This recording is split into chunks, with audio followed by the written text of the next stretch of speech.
You know that exact moment in the morning right before the world demands your attention, like your alarm goes off, it just pierces the silence. Oh yeah, the absolute worst part of the day. Right. And you reach over, you hit snooze, and you pull the blanket just, a fraction of an inch higher. Just to get that tiny bit of extra coverage. Exactly. And you're lying there in semi-darkness having this very serious, very real negotiation with your bedding. A literal debate with a piece of fabric. Yes. You actually ask your blanket out loud in your head, like, do I really need to be an adult today? And the blanket, in all its, cozy, weighted sensory wisdom, essentially just tells you, no, stay. Right. It totally validates you. And then that dreaded justification of just 5 more minutes instantly morphs into like 30 minutes of absolute chaos. Because eventually you do have to scramble out of bed, totally panic-stricken, just to get ready for the day.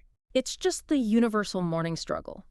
But that specific desire to just hide from the sheer weight of daily responsibilities, that's the exact mystery we are unpacking in today's deep dive. And it is a fascinating one. Yeah. Because we've all been there, mentally calculating the absolute latest possible second we can throw off the covers. Like if I don't wash my hair, I can sleep 8 more minutes. Exactly. Yeah. And still somehow manage to keep our jobs.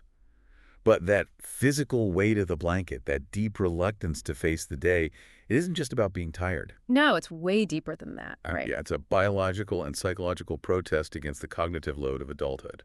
Which brings us to the mission for today. To figure out why you, the listener, and all of us are clinging to our blankets so desperately, we pulled together this truly wild stack of sources. It's a very eclectic mix this time. It really is. I mean, we're looking at everyday language learning conversations that decode our emotional vocabulary. Right. And then we have a Spanish comedy audio show that just hilariously captures our social anxieties. So relatable, that one. Oh, totally.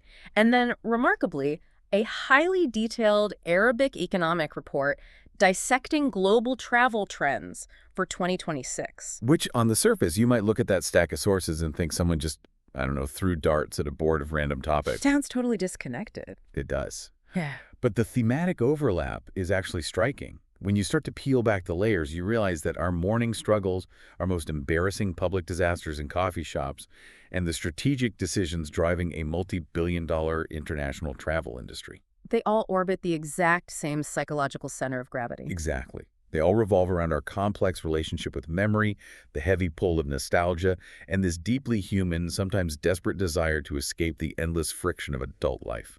Just to find something, anything really, that feels genuinely carefree. Yeah. But I have to wonder, and I want to push back on this a bit, is this instinct actually serving us? Because we all feel that nostalgic urge. Constantly.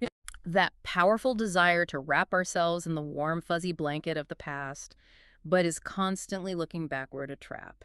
That's the big question. Like, is our brain just tricking us into romanticizing a past that wasn't actually that great? Or is this nostalgic impulse actually a critical survival tool for navigating modern life? Well, to answer that, we have to look at how our bodies literally construct memory. Because nostalgia isn't just a fleeting, poetic sentiment. It's not just a mood. No, not at all. Mm-hmm. It is fundamentally a biological mechanism hardwired right into our neuroanatomy. The sources we're looking at highlight this staggering biological reality. Humans possess approximately 220 million smell receptors. 220 million. That is just a massive, almost incomprehensible amount of sensory processing power. Just dedicated entirely to detecting scent. And it's those specific olfactory pathways that allow a single scent to instantly, almost violently, transport you back to early childhood. Okay, wait, I need to stop you there because that has always baffled me. Why does a smell do that, but not necessarily a sight or a sound? It's a great question. Because if I see a picture of my old school, I feel a bit of recognition, sure. But if I smell a certain type of, cheap institutional floor cleaner... Or a specific brand of coconut sunscreen. Yes. My brain completely overrides my present reality. I am no longer an adult sitting in an office. I am physically standing in my elementary school hallway. How does a smell bypass my logical brain so completely? It basically comes down to evolutionary brain architecture. When you see something or hear something, that sensory data goes first to a part of the brain called the thalamus. Which acts like a switchboard, right? Exactly, like a grand central switchboard. The thalamus processes the information, applies some logical filtering, and then sends it out to the relevant parts of the brain. Okay. But smell is the only sense that completely bypasses the thalamus. Wait, really? It just skips it. It entirely skips it. Yeah. Olfactory data travels directly to the olfactory bulb, which has a direct, unfiltered connection to the amygdala. Which is the brain's emotional processor. Right. And to the hippocampus, which is where we form and store episodic memories. So it's literally a biological shortcut. The scent doesn't have to wait in line for the logical brain to process it. Nope. It just kicks the door down and floods you with emotion. That is wild. And you're experiencing the memory before your conscious brain even has time to identify what the smell actually is. Which makes so much sense. And because this phenomenon is so universal, our language has evolved to reflect it. Like, look at the vocabulary our language sources focus on. The phrasing is very specific. Yeah, we don't just say we remember something. We use these spatial, almost physical metaphors.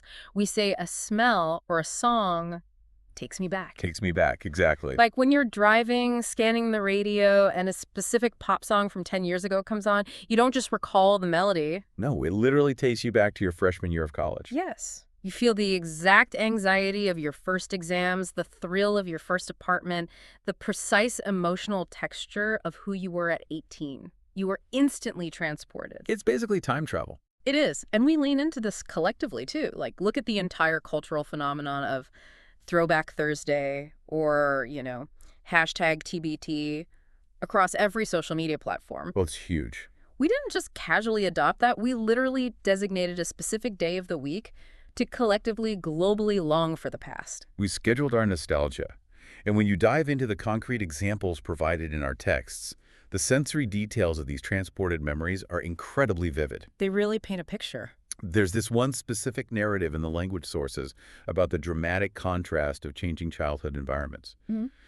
A person describes growing up in a flat in Leeds, up in the industrial north of England. Right. They describe a life that felt somewhat closed in, no garden, confined to a concrete apartment building, surrounded by the gray noise of a city. But then there's a huge shift. Their family moves down south to Brighton, right on the seaside. Yeah. And the sensory contrast there is massive.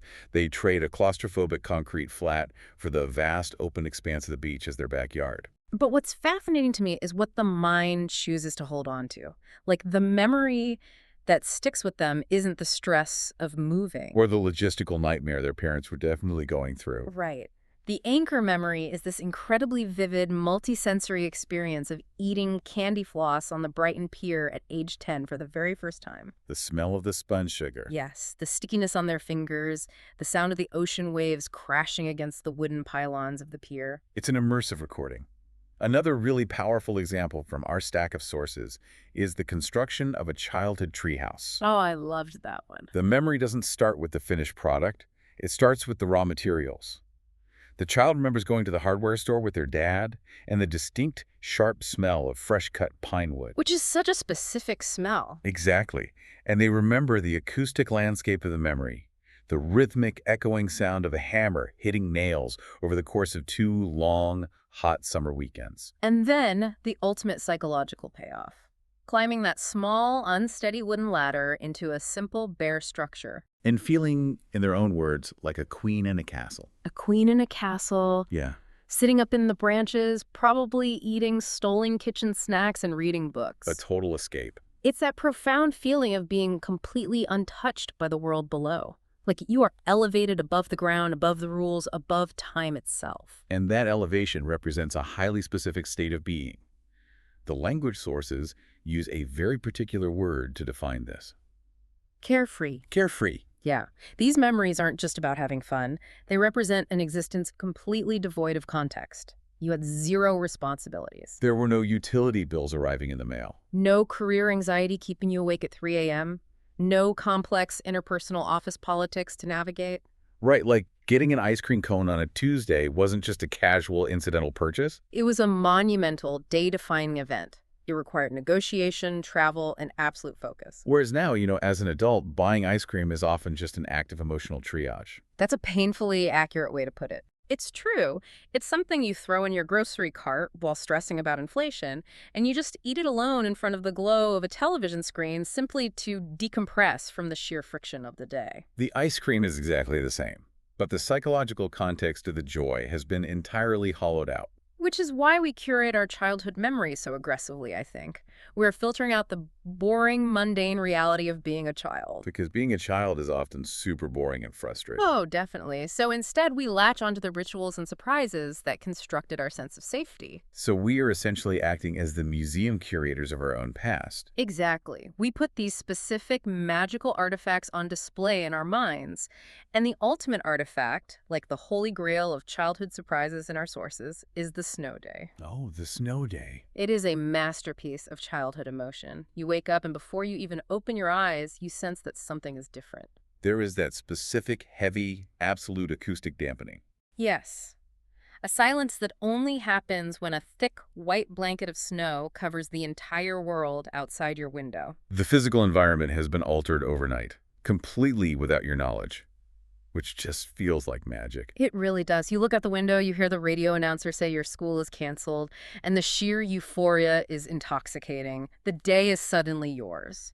But then comes the logistical struggle, which weirdly we somehow remember fondly. Right. You spend 20 agonizing minutes fighting with stiff, waterproof winter pants. You're layering socks, shoving your hands into rigid gloves. Wrapping a scarf so tight you can barely breathe, all just to step out the back door. And then you spend hours building a snowman. And I love this detail from the text, stealing the specific colorful buttons from your mother's sewing box for the eyes. Such a great visual. And you engage in a brutal, epic snowball fight with the neighborhood kids until your face is numb, your clothes are entirely soaked through, and your lungs just burn from the cold air. And yet, the climax of that memory isn't the physical exhaustion. It's the return to the sanctuary. Yes. You peel off the frozen layers in the hallway, leaving these massive puddles on the floor, and you walk into a warm kitchen. Someone hands you a mug of hot chocolate. With the tiny marshmallows slowly melting into the surface. And you just sit by the window, safe and warm, watching the snowflakes continue to fall outside. It's a flawless emotional arc. It really is. And notice the transition there from the wild, unpredictable environment of the snow back to the kitchen, anchored by food. Food is huge here. It is. Across all our sources, food is the primary architectural material of these safe spaces. And grandmothers, universally, are recognized as the master builders. It really is a universal truth.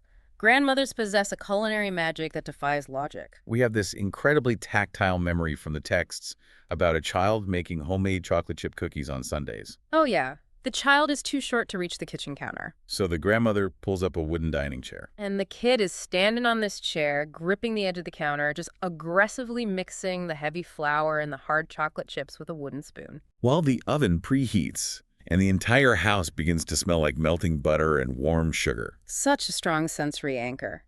And it's not just baking either. There's another narrative about the unmatched Sunday pasta. Oh, the Sunday pasta.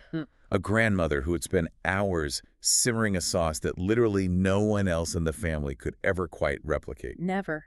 The memory isn't just about the taste of the tomato and garlic, though. It's about the environment it created. The entire extended family gathered tightly around a large dining table. Plates clinking, voices rising as everyone talks over each other in this chaotic, loving symphony of shared history. But you know, the food memories aren't always these elaborate, multi-generational feasts.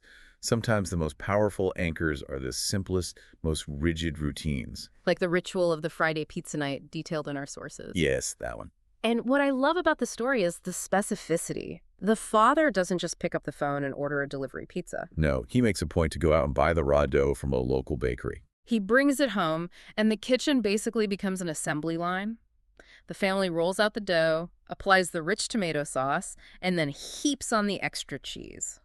And the source is delightfully militant about this one detail. Absolutely no vegetables allowed. Zero. Under no circumstances. Just a heavy blanket of extra cheese. It's a culinary boundary, a rule that dictates the terms of the joy. Right, because it's not actually about the culinary quality of the pizza. Let's be honest. A homemade pizza made by a tired dad and some kids is probably a bit soggy in the middle. And burnt on the edges. Exactly. But it doesn't matter. It's about the predictability. Friday meant the week was over. Friday meant you got to eat exactly what you wanted. Friday meant you took that pizza into the living room, sat on the floor, and watched a family movie together. Friday meant absolute, unwavering safety. That concept of safety is the vital thread here, because childhood is fundamentally a state of vulnerability. The world is large, it's unpredictable, and entirely out of your control. Which is terrifying when you really think about it. It is. And we see this contrast in how the sources describe childhood pets, actually. Mm. A pet isn't just an animal, it's an emotional regulator. Oh, that's interesting. The text contrasts two very different animals. First, you have Buster, the highly kinetic, energetic brown dog. Buster is a playmate. He requires constant throwing of tennis balls. He brings a chaotic, joyful energy to the backyard. Right. Buster's the daylight companion. But then you have Luna, the calm cat. And Luna serves a completely different psychological purpose. Luna sleeps at the foot of the bed. Exactly.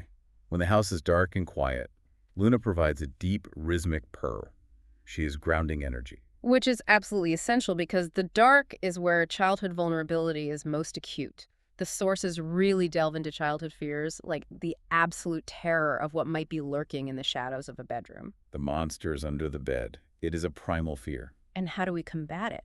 With a tiny piece of glowing plastic. A nightlight. You need a nightlight plugged directly into the wall outlet near the door, giving off just enough soft ambient glow to prove that the shadows are empty. Or think about the terror of a thunderstorm. The sudden shift in barometric pressure, the sky turning a bruised, violent purple-gray. The loud, rattling booms that shake the window panes. You dive under the blankets, fully convinced the sky is falling. But then the door opens. Your mother comes in, sits on the edge of the mattress, pulls the blanket back, and teaches you to count the seconds between the flash of lightning and the crack of thunder. She turns a terrifying atmospheric event into a predictable mathematical game until the storm safely passes. When you look at all of these disparate moments collectively, the acoustic silence of the snow days, the strict rules of Friday pizza, the low hum of the nightlight, Or the magic of catching glowing fireflies in a glass jar on a muggy summer evening. or that terrifying but profoundly exhilarating split second when you realize your dad has finally let go of the bicycle seat and you are balancing on your own. Right. What is the common denominator? These rituals are not actually about the activities themselves. No, the activity is just the vehicle. Exactly. They're fundamentally about the feeling of being securely loved. They are about trusting the architecture of your environment. So when we feel nostalgia, when we want to hide under the blanket in the morning, we aren't necessarily wishing we were 10 years old again, doing math homework and eating candy floss. Not at all. We are longing for the safety net. We want to return to a time when someone else was entirely responsible for keeping the monsters at bay. Wow. But the brutal reality of human biology is that the safety net eventually vanishes. We just age out of it, and we are forced to transition into what we can only call the messy middle. A messy middle. Yeah, we are violently evicted from this golden childhood and dropped directly into the absolute hormone-fueled awkwardness of growing up. It is a profound shock to the system. The carefree, insulated nature of early childhood is suddenly replaced by friction. So much friction. You see this vividly in the sources regarding sibling dynamics. In childhood, siblings are built-in playmates, but in the messy middle, they become competitors for resources and identity. The text describes siblings fiercely fighting over the most trivial things, like who gets the TV remote, who gets the physically larger piece of cake. Or engaging in bitter, deeply psychological debates over who is the parent's actual favorite child. Because you are suddenly hyper-aware of scarcity and fairness, you are guarding your territory. But the beautiful irony of that friction is that the fire forges a unique bond. Oh, absolutely. Those same siblings who basically drew blood over a television remote often grow up to become best friends who call each other every single day to complain about their bosses simply because they survived the trenches of adolescence together. And part of surviving those trenches is navigating the wreckage of your own crushed childhood dreams. The reality principle begins to dismantle the fantasy. The texts outline this perfectly. We all had these grand, unshakable visions of our future selves. Like the child in our sources who was dead set on becoming a veterinarian. They were obsessed with animal biology. They had a plastic toy doctor kit, complete with a tiny stethoscope. And they would spend hours seriously checking the heartbeat of their incredibly patient family dog, Biscuit. Biscuit really deserves a medal for that. He does. And then there's the child who was completely consumed by the cosmos.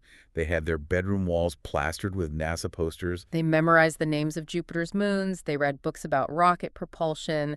They were destined to be an astronaut. And what ultimately foiled this grand destiny wasn't a lack of passion. No. It was math. Math. They hit the cognitive wall of calculus, and the dream just evaporated. It's a tragic, incredibly common end to a noble dream. And as those occupational dreams fade, they are replaced by intense, often chaotic identity shifts. The texts mention the former goth kid, Oh, yes. the teenager who dyed their hair pitch black, wore heavy eyeliner, blasted aggressive music to signal their profound alienation from mainstream society. And who ultimately grows up to have a completely stable, pleasant, and entirely boring job in corporate IT. Right. The ultimate rebellion is eventually just wanting a matching 401k. It's true. And those identity shifts really accelerate when we get our first tastes of true independence, which usually arrives in the form of first jobs.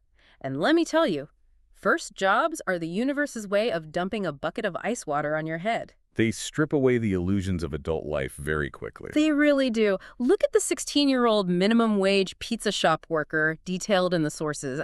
At first, it sounds like a dream scenario. You feel incredibly grown up because you are earning your own paycheck. You are hanging out with fun, older coworkers in the back of the kitchen. And most importantly, you get endless free pizza. You literally feel like you've hacked the system. But then, the harsh reality of human nature strikes. Yep. A customer calls in and orders 50 large pizzas for a massive weekend party. You spend hours frantically tossing the dough, burning your arms on the ovens, boxing them all up. And the customer never shows up. They just ghost the pizza shop. The ultimate betrayal of the social contract. Exactly. And suddenly, the perk of free pizza becomes a nightmare. You are stuck taking home towers of cold, congealing leftover pizza, eating it for breakfast, lunch, and dinner for days until the mere smell of oregano makes you nauseous. Or take the 13-year-old babysitter from the texts. They take the job to learn patience and prove they are responsible. It's going fine until their absolute worst nightmare materializes. The small child they are supposed to be keeping alive decides to lock himself inside the bathroom and absolutely refuses to come out. The complete loss of control in a professional setting. For an entire hour.